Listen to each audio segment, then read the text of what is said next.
le monde est vraiment plus étrange que la fiction. Il se passe sur notre humble planète des choses que personne ne peut expliquer, des choses qui confinent à l'incroyable. Si seulement vous les entendiez, vous refuseriez de les croire. Mais quand il y a des enregistrements pour les sauvegarder, tout change, car maintenant vous n'avez plus le choix, même si votre cœur vous dit de ne pas croire. Ce sont des moments que vous ne croiriez pas s'ils n'étaient pas enregistrés. Numéro 1. En novembre 2016, un immense gouffre s'est ouvert dans une rue d'une ville japonaise. Tout a commencé avec 2 petits gouffres qui se sont ensuite réunis pour former un immense gouffre. Le trou final mesurait 30 mètres de large. Heureusement, personne n'a été directement blessé, même si cela a provoqué des pannes de courant, des problèmes d'approvisionnement en gaz et en eau, et une femme âgée aurait même glissé dans les escaliers à cause de la panne de courant. On pense que des travaux sur une ligne de métro à proximité pourraient en être la cause. Les dolines sont un phénomène étrange qui, bien qu'ils apparaissent souvent soudainement et ont englouti des maisons et des objets à proximité, en réalité ils se forment généralement lentement au fil des années. Ces trous sont des dépressions à la surface de la Terre, généralement causées par le mouvement de roches solubles telles que le calcaire ou le gypse, permettant de deviner l'endroit où elles pourraient le plus probablement se former. Cependant, les dolines ont également des causes humaines, comme la construction de fondations sur des terrains inadaptés, le forage pour extraire des ressources telles que le pétrole, ou encore le déversement illégal de déchets industriels. Ajoutez à cela des tempêtes ou des inondations, et le risque augmente considérablement, créant ainsi une recette pour un désastre. Numéro 2. Même les chercheurs sur les baleines les plus expérimentés peuvent être perplexes face au comportement de ces créatures marines géantes. C'est exactement ce qui est arrivé à Nanozer, une biologiste marine qui a fait une rencontre extraordinaire alors qu'elle étudiait les baleines dans les îles Cook du Pacifique Sud.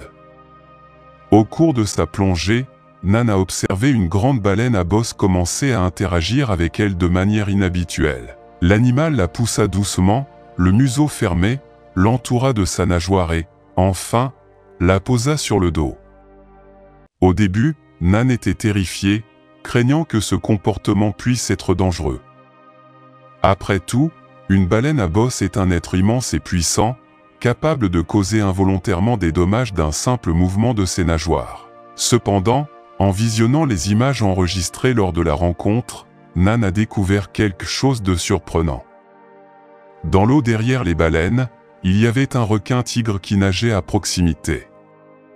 Convaincu que la baleine avait détecté le requin, Nan en conclut que le comportement du cétacé n'était pas seulement agressif, mais protecteur. Il n'est pas rare que les baleines affichent des comportements protecteurs, non seulement envers les autres baleines, mais aussi envers les autres espèces.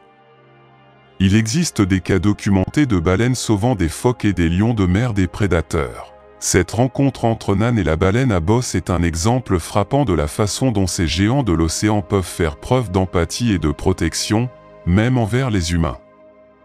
Numéro 3.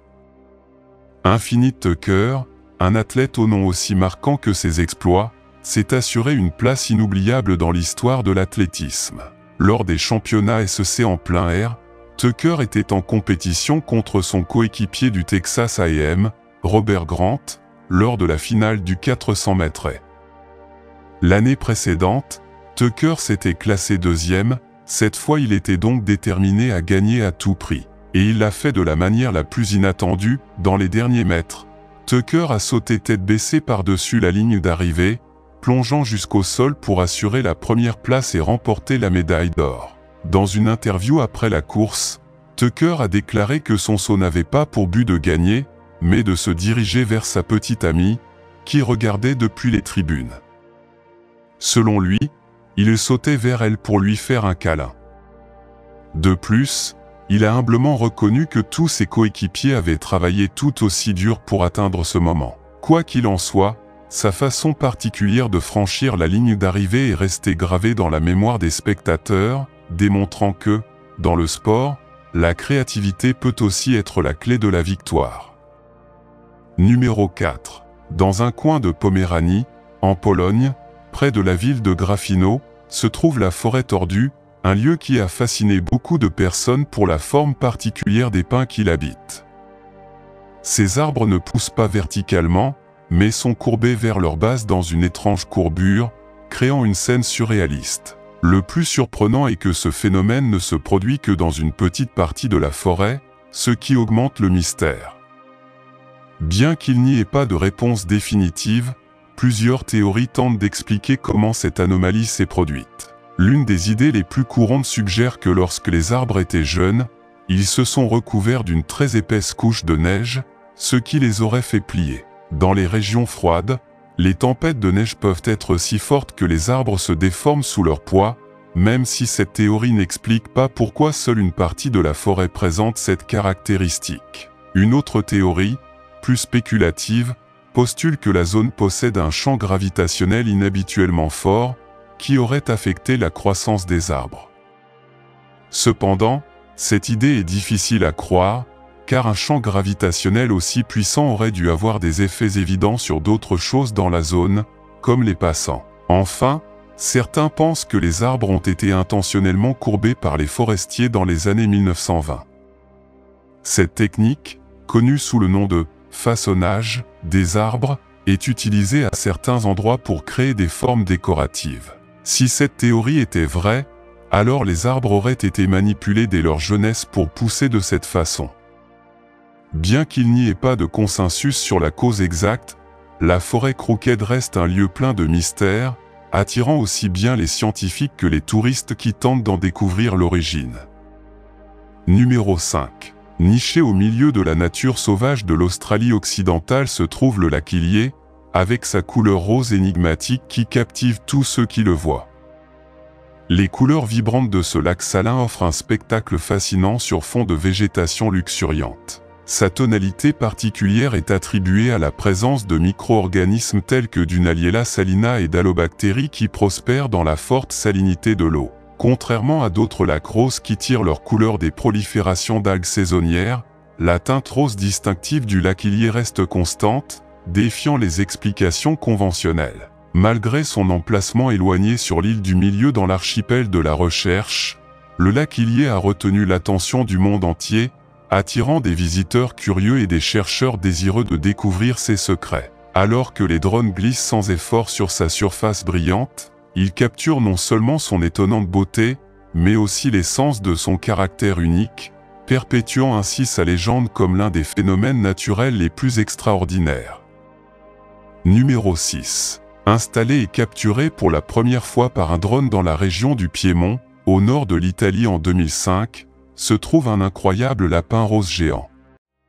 Cette installation artistique a été créée par Jolitin, un collectif d'artistes autrichiens. Elle est située dans les collines du nord de l'Italie, près de la ville d'Artesina, dans la région du Piémont. Le lapin, appelé Az ou Big Pink Bunny, mesure environ 60 mètres de long et est fait de tissu.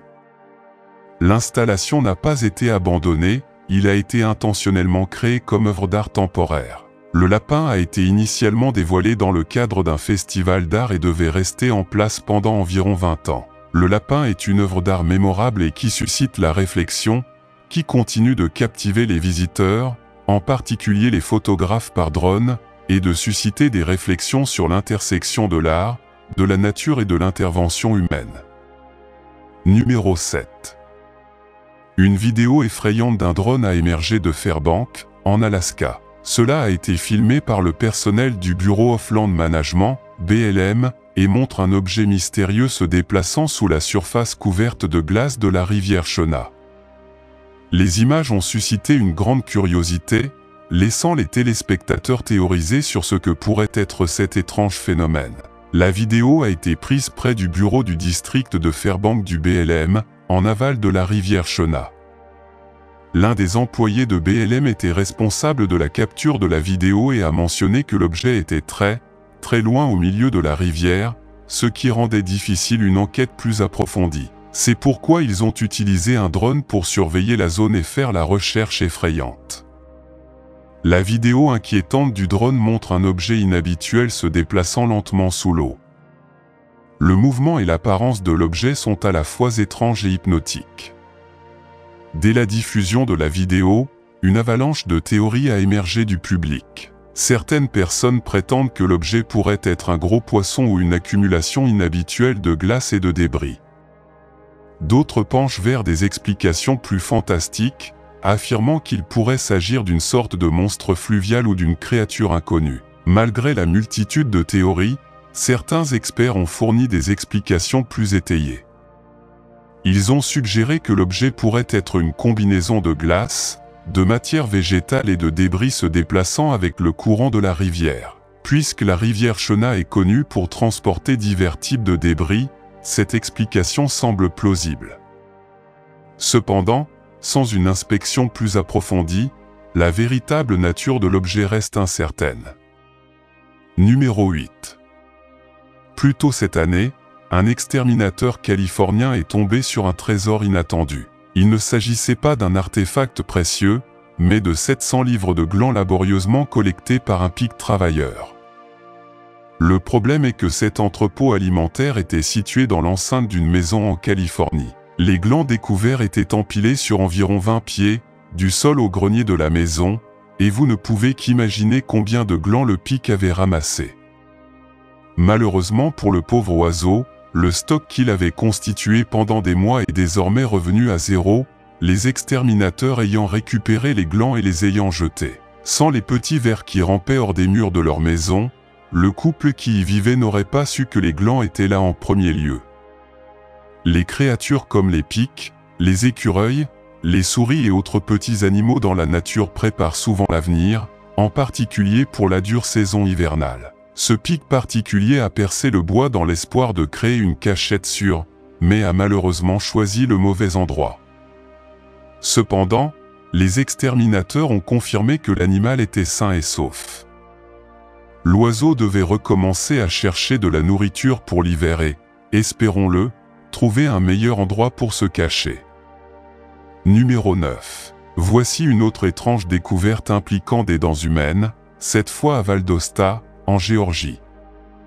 Lors de la rénovation d'un bâtiment, une équipe d'ouvriers du bâtiment a fait une découverte surprenante, près de 1000 dents humaines. Les dents ont été trouvées derrière un mur au 2e étage du bâtiment et les travailleurs n'étaient naturellement pas préparés à ce qu'ils ont trouvé.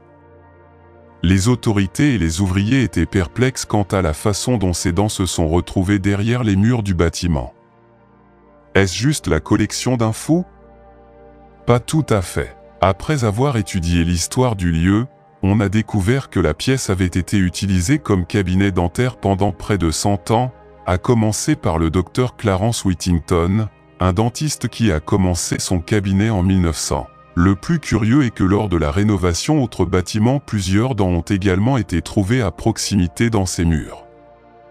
Il semblait que stocker les dents sur les murs des bureaux était une pratique courante à cette époque. Aujourd'hui, lorsqu'une dent est extraite, elle est considérée comme un déchet médical et un système spécialisé se charge de son élimination en toute sécurité. Mais peut-être qu'à l'époque il n'existait pas de système de gestion des déchets médicaux réglementé comme c'est le cas aujourd'hui, et que les dentistes n'avaient d'autre choix que de se débarrasser des dents extraites en les plaçant dans des murs. C'est une surprise pour les rénovateurs ou les historiens modernes de découvrir cette collection dentaire inattendue, mais les autorités de Val d'Osta ont décidé de l'accepter et ont même mis les habitants au défi de deviner combien de dents ils ont trouvé en échange de $100. Numéro 10. En 2019, une équipe de construction est tombée sur une découverte inattendue en démolissant la cheminée d'une vieille auberge, une bouteille remplie des choses les plus inimaginables, des dents humaines, des éclats de verre et un liquide non identifié que personne n'a sûrement osé toucher. Vous pensez peut-être que cette bouteille n'est qu'une blague malsaine, mais cette horrible concoction est courante sur tout le continent européen, avec plusieurs découvertes dans des bâtiments anciens, des cimetières et des berges de rivières. Mais que sont-ils exactement et quel est leur objectif? Eh bien, on les appelle des « bouteilles de sorcières ». Comme leur nom l'indique, ces objets trouvent leurs racines dans le monde du folklore et de la magie protectrice. Ils étaient généralement fabriqués en céramique ou en verre et étaient censés protéger contre la sorcellerie malveillante. Entre les XVIe et XVIIe siècles, la majeure partie de l'Europe était dominée par la peur des sorcières et du surnaturel. Parallèlement à la diffusion de ce que les gens croyaient être de la magie noire, la popularité des bouteilles de sorcières a augmenté. Craignant d'être bientôt victimes des sorcières, beaucoup utilisaient des bouteilles vides et toutes sortes d'amulettes, notamment des cheveux humains, de l'urine, des rognures d'ongles, des épines et d'autres objets pointus. Aussi sinistre que puissent paraître ces objets, la bouteille de sorcière n'est rien d'autre qu'un talisman protecteur destiné à repousser ou piéger les sorts malveillants et les énergies négatives. La croyance était qu'en plaçant ces objets à l'intérieur de la bouteille et en les enterrant près de l'entrée de votre maison ou dans les cheminées et les cheminées, vous captiveriez les mauvais esprits, les attirant vers la bouteille et neutralisant leur pouvoir. Mais aujourd'hui, les bouteilles de sorcière ne sont rien d'autre que des vestiges d'une époque où l'Europe était dominée par une immense peur. Donc, si vous vivez en Europe et que vous découvrez soudainement cela dans votre maison, sachez que son ancien propriétaire voulait probablement simplement protéger la maison des mauvais esprits. Numéro 11. Imaginez que vous marchez dans une forêt dense la nuit et que vous voyez soudain une poupée assise sur une balançoire. Une telle scène pourrait être le début d'un film d'horreur, mais les habitants de la ville australienne de Lucinda ont eu la chance ou le malheur d'être témoins d'un tel spectacle en personne.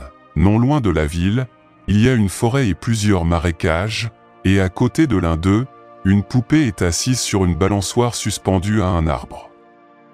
Lorsque le vent souffle, la balançoire se balance comme si un enfant vivant jouait dessus. Bien que le visage de la poupée semble inoffensif, la vue est assez inquiétante. Malgré l'apparence enfantine et apparemment innocente de la poupée, les habitants du quartier ont tendance à garder leur distance. Les villageois croient que si quelqu'un s'approche du jouet, il défendra son territoire et jettera une malédiction. À partir de ce moment, la personne serait condamnée à souffrir des malheurs et des maladies. Qui a placé la poupée et dans quel but reste un mystère. Peut-être que la personne qui a créé cette installation l'a fait pour attirer les touristes dans la région. Le maire de la ville est sceptique quant à la peur de la population face à la poupée, cependant, comme d'autres habitants, il hésite à l'approcher de près. Numéro 12. Pour les passionnés de voitures, ce véhicule pourrait ressembler à un rêve devenu réalité. En 2023, un explorateur découvre une voiture dans une grange abandonnée. La voiture pourrait vous surprendre, surtout si vous en savez beaucoup sur les véhicules. L'explorateur a découvert une Jaguar type série 1, présentée pour la première fois au Salon automobile de Genève en 1961. Les débuts de la E-Type étaient l'équivalent automobile de l'abandon du microphone. Son design élégant et aérodynamique, inspiré des voitures de course Jaguar des types qui dominaient Le Mans, donnait l'impression d'être en mouvement même à l'arrêt. Le long capot, les lignes fluides et l'arrière unique en ont fait une icône instantanément.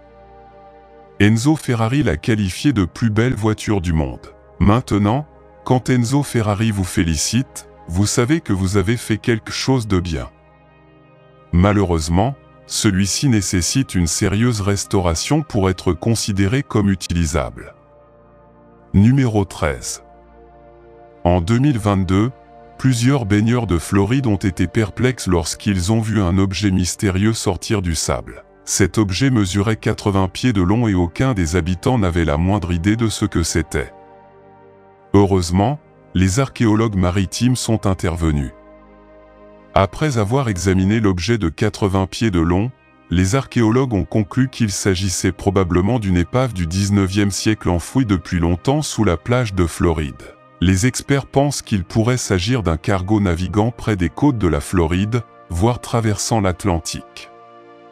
Ce qui est étonnant, c'est que sans l'érosion exacerbée par les deux derniers ouragans, l'épave serait restée cachée pendant des décennies, voire plus. Pour l'instant, l'équipe archéologique prévoit de documenter et de préserver l'épave telle qu'elle est. Le déplacer coûterait cher et pourrait endommager la structure, elle restera donc protégée par le sable et la mer. Numéro 14. Le poisson blob est une créature marine vraiment étonnante qui vit dans les profondeurs de l'océan. Ce poisson des grands fonds a une apparence unique et distinctive, avec un corps flasque et gélatineux qui lui permet de se déplacer sans effort sous les hautes pressions des fonds marins. Leur apparence, souvent qualifiée de laide ou de monstrueuse est le résultat d'une extraordinaire adaptation évolutive à leur environnement sombre et froid. Malgré son apparence peu attrayante, le blobfish est un élément essentiel de l'écosystème marin des profondeurs océaniques. Il se nourrit principalement de petits poissons et d'organismes vivants sur les fonds marins, contribuant ainsi à maintenir l'équilibre des populations d'espèces dans son habitat. Cependant, le blobfish est menacé par la pêche commerciale en haute mer et par la destruction de son habitat par les activités humaines telles que l'exploitation minière sous-marine. Pour protéger les blobfish et autres habitants des grands fonds, il est crucial de prendre des mesures pour conserver et protéger ces écosystèmes délicats. Cela comprend la mise en œuvre de zones marines protégées, de réglementations sur la pêche durable et la sensibilisation du public à l'importance de préserver la biodiversité marine. Ce n'est que grâce à des efforts coordonnés et coopératifs que nous pourrons garantir un avenir sain aux blobfish et aux autres organismes marins menacés. Numéro 15. Le pangolin est un mammifère extraordinaire qui vit dans les régions tropicales d'Afrique et d'Asie. Cet animal est recouvert d'écailles protectrices constituées de kératine, lui donnant une apparence unique et une défense efficace contre les prédateurs. Lorsqu'il se sent menacé, le pangolin se met en boule, protégeant ainsi son corps vulnérable. En plus de son armure naturelle, le pangolin possède une longue langue collante, idéale pour se nourrir de fourmis et de termites, sa principale source de nourriture. Malgré son apparence particulière, le pangolin fait face à de sérieuses menaces dues au braconnage et au commerce illégal de ses écailles et de sa viande. Le pangolin est considéré comme le mammifère le plus trafiqué au monde, ce qui a entraîné un déclin alarmant de ses populations à l'état sauvage. La protection et la conservation des habitats naturels du pangolin, ainsi que la lutte contre le braconnage et le trafic illégal, sont essentielles pour assurer la survie de cette espèce unique. Il est essentiel de sensibiliser le public à l'importance de protéger le pangolin et de prendre des mesures pour mettre fin à son exploitation avant qu'il ne soit trop tard. Numéro 16. Le tarsier des Philippines est une créature unique et énigmatique qui vit dans les jungles tropicales des Philippines. Ce petit primate, de la taille d'un écureuil, se distingue par ses grands yeux, qui sont proportionnellement les plus grands de tous les mammifères par rapport à sa taille corporelle. Ses yeux immenses lui confèrent une excellente vision nocturne, lui permettant de chasser la nuit les insectes, sa principale source de nourriture. En plus de ses yeux, le tarsier des Philippines possède des oreilles pointues et des membres postérieurs longs et effilés, lui conférant une capacité extraordinaire à sauter de branche en branche dans son habitat arboricole. Malgré son apparence adorable, le tarsier des Philippines est confronté à de sérieuses menaces dues à la déforestation et à la dégradation de son habitat naturel. La perte des forêts tropicales aux Philippines menace la survie de cette espèce classée vulnérable sur la liste rouge de l'UICN. La protection de leur habitat et la sensibilisation du public à l'importance de la conservation de ces zones sont essentielles pour assurer la survie à long terme du tarsier des Philippines et d'autres espèces endémiques des Philippines. Numéro 17. Le narwal, également connu sous le nom de licorne des mers, est une créature fascinante qui vit dans les eaux froides de l'Arctique. Sa caractéristique la plus distinctive est sa longue défense en spirale, qui peut atteindre 3 mètres de long. Cette défense est en fait une canine allongée qui dépasse de la mâchoire supérieure des mâles, tandis que chez les femelles, elle reste souvent petite ou ne se développe pas. En plus de sa défense, le narwal possède un corps robuste et grisâtre, adapté à la nage dans les eaux froides et profondes. On le trouve souvent en petits groupes près des calottes glaciaires, où il se nourrit principalement de poissons et de calmars. Bien qu'il s'agisse d'une espèce rare et peu étudiée, le narwal est confronté à des menaces telles que la perte d'habitat et la pollution, soulignant l'importance de sa conservation et de sa protection dans les écosystèmes fragiles de l'Arctique. Numéro 18. L'ai est un primate nocturne de Madagascar qui se distingue par son apparence et ses comportements uniques. Il a une fourrure épaisse et foncée, de grands yeux jaunes adaptés à la vision nocturne et de grandes oreilles mobiles qui lui permettent de détecter des sons infimes dans l'obscurité. Sa caractéristique la plus distinctive est un majeur long et fin, qu'il utilise pour taper sur l'écorce des arbres et localiser des cavités remplies de larves d'insectes par écholocation, une compétence plus courante chez les chauves-souris que chez les primates. Une fois qu'il trouve les larves, il ronge l'écorce avec ses incisives en croissance continue, puis utilise son doigt spécialisé pour les extraire. Outre les insectes, leur régime alimentaire comprend des fruits, du nectar et des champignons. Cette méthode unique de recherche de nourriture en fait un primate vraiment fascinant. Cependant, Lay est confronté à des menaces dues à la perte de son habitat et aux superstitions locales qui le considèrent comme un mauvais présage, ce qui rend sa protection et sa conservation cruciales.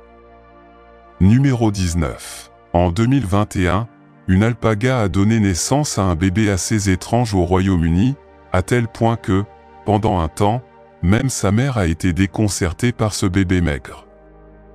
Le bébé ne pesait que 13 livres à la naissance, et comme les alpagas ne lèchent pas leur bébé, le propriétaire de la ferme a dû le faire pour le bébé. La mère s'appelle Inca et le bébé s'appelle Archie. Il vient littéralement d'éclore, il le dessèche juste un peu parce qu'il y a un peu de vent.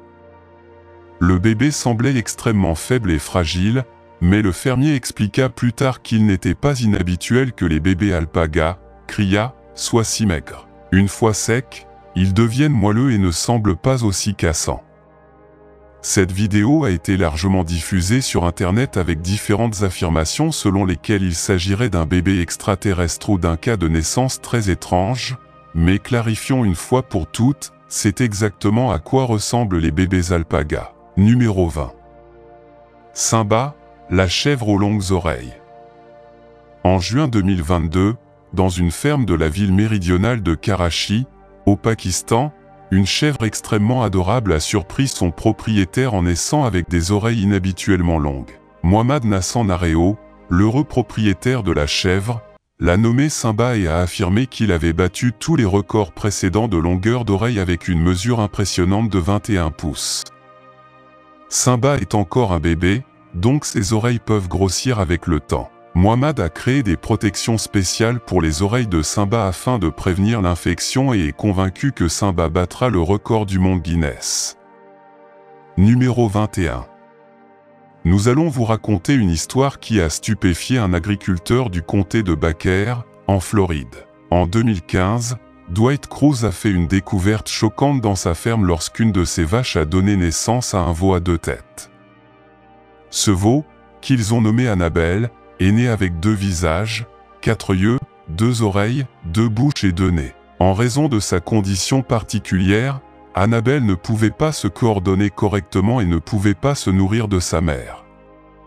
Le propriétaire de la ferme a donc décidé de la nourrir au biberon. Cette étrange caractéristique est due à une maladie congénitale rare appelée dicéphalie du parapagus, une forme de gémellité partielle dans laquelle l'embryon ne se divise pas correctement pendant la grossesse. Malheureusement, les animaux nés avec cette maladie ne survivent généralement pas longtemps et les vétérinaires ont prédit le même sort pour la pauvre Annabelle.